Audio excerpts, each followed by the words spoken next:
BBC London 94.9.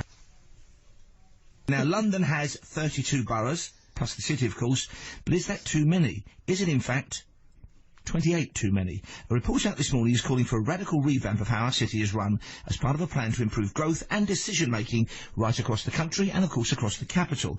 The law firm Addleshaw Goddard hopes politicians will take note of their ideas ahead of party conference season.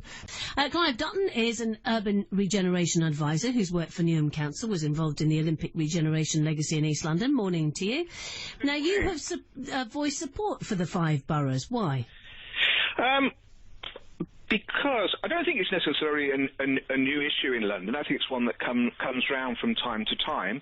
I don't suppose it's likely to happen any time soon because it's an emotional, it's a very complex and practical thing to be realised. But I guess one big issue that prompts maybe a new discussion is the Mayor of London's very ambitious £1 trillion infrastructure plan that was launched a couple of weeks ago as to how you keep London really at the cutting edge and globally significant in a very competitive world. If you've got 32 administrative areas within London, would a smaller number make that more efficient economies of scale? And in the interests of Londoners and the United Kingdom, might that be a more practical approach?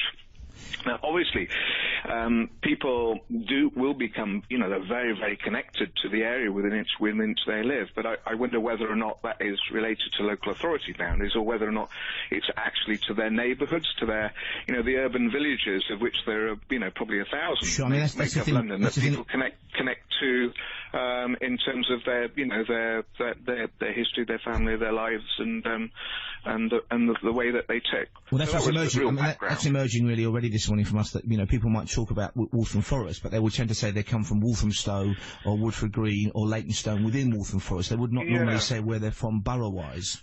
Yeah, and that's really important, isn't it? That association with your immediate locality, and people, obviously talk in a rural sense about parish councils and neighbourhoods in that way. And maybe there is a counterbalance. If you had, for example, and it's only an example, say five boroughs, north, south, east, west, and central.